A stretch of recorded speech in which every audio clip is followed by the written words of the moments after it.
Kalau dengar kata Somalia, mungkin yang langsung muncul di kepala kita itu berita-berita soal konflik, kekacauan.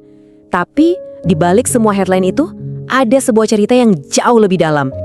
Ini adalah kisah tentang bagaimana sebuah bangsa bisa sampai hancur lebur, lalu dengan segala daya upaya, berjuang untuk bangkit lagi. Dan ada satu kalimat yang benar-benar pas untuk menggambarkan ini. Ini adalah cerita tentang kekacauan, tetapi juga tentang harapan.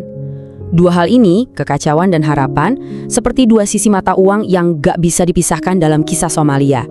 Dan dua sisi inilah yang akan kita bedah sama-sama. Nah, ini jadi pertanyaan utamanya kan? Gimana caranya sebuah negara bisa bangkit dari kehancuran total? Maksudnya, saat semua sistem, pemerintahan, ekonomi, semuanya lenyap, masyarakat itu harus mulai dari mana untuk bangun lagi? Yuk kita telusuri prosesnya. Oke, kita mulai dari titik paling bawah ya. Momen krusial di tahun 1991 saat pemerintahan pusat Somalia runtuh. Inilah titik awal dari sebuah babak yang sangat kelam yang menyeret Somalia ke dalam kekacauan yang luar biasa. Jadi pas pemerintah jatuh, yang terjadi itu bukan cuma krisis politik biasa. Ini namanya kekosongan kekuasaan yang total. Bayangin aja, konflik bersenjata meletus di mana-mana. Jembatan, jalan, gedung hancur, ekonomi formal ya berhenti total. Dan yang paling parah, layanan publik kayak sekolah dan rumah sakit itu hilang begitu saja. Coba deh kita bayangin ini. Hidup sehari-hari itu bukan lagi soal kerja atau sekolah, tapi murni soal bertahan hidup. Dapat air bersih, dapat makanan, atau sekedar merasa aman itu udah jadi barang mewah. Ini bukan lagi soal politik di level atas, tapi krisis kemanusiaan nyata yang dialami jutaan orang. Nah, krisis sebesar ini tentu saja akhirnya dapat perhatian dunia.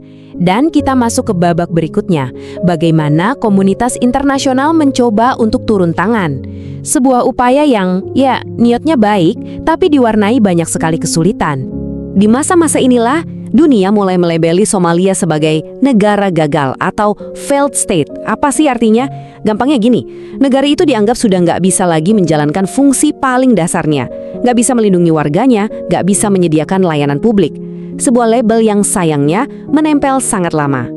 Di sinilah kita lihat ada gap yang luar biasa besar antara niat dan kenyataan. Di satu sisi, dunia internasional datang dengan tujuan yang mulia, kasih bantuan, bantu dirikan pemerintahan lagi, pulihkan stabilitas. Tapi di lapangan, realitasnya jauh lebih rumit. Mereka seringkali nggak paham dinamika antar klan yang kompleks, atau rasa saling curiga yang udah berakar puluhan tahun. Akibatnya, solusi yang dibawa dari luar seringkali nggak pas, dan setiap usaha untuk maju jadi terasa berat banget. Tapi, justru di tengah situasi yang kelihatannya tanpa harapan ini, sesuatu yang menarik mulai terjadi. Tanda-tanda perubahan pertama mulai muncul. Dan yang penting, ini bukan datang dari luar, tapi dari dalam Somalia sendiri. Satu hal yang perlu kita ingat, pemulihan ini nggak terjadi dalam semalam. Ini proses yang super panjang dan pelan. Mulai di awal tahun 2000-an, ada usaha-usaha pertama untuk membentuk pemerintahan. Lalu pelan-pelan, beberapa sektor ekonomi mulai gerak lagi. Dan pas masuk tahun 2010-an, kita akhirnya mulai lihat ada titik-titik stabilitas di beberapa kota utama. Dan ini dia titik baliknya. Narasi tentang Somalia mulai bergeser. Bukan lagi tentang negara gagal yang pasif dan cuma nunggu bantuan, tapi tentang sebuah bangsa yang dengan ketangguhan yang luar biasa mulai membangun kembali masa depannya sendiri. Dari nol. Tanda-tanda kehidupan itu mulai kelihatan jelas.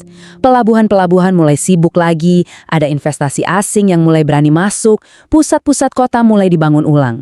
Tapi yang paling keren dan fundamental itu adalah kekuatan dari komunitas lokal.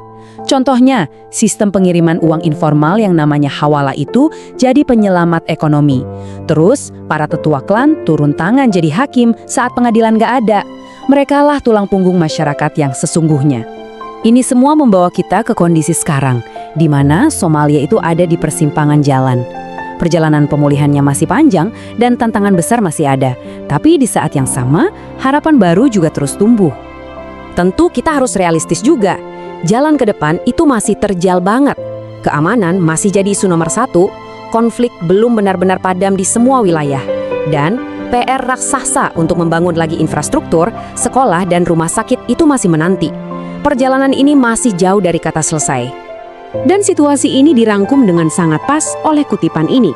Perjalanan Somalia belum selesai, penuh tantangan tetapi juga penuh kemungkinan. Inilah inti dari kondisi Somalia hari ini, sebuah pertarungan konstan antara rintangan yang ada di depan mata dan potensi yang luar biasa. Jadi, kita tutup bahasan kali ini dengan satu pertanyaan besar untuk kita renungkan. Tantangan atau kemungkinan? Kira-kira mana yang akan menang? Mana yang pada akhirnya akan menentukan wajah masa depan Somalia? Jawabannya, itu nggak akan kita temukan di buku sejarah. Jawabannya sedang ditulis detik ini juga oleh rakyat Somalia sendiri.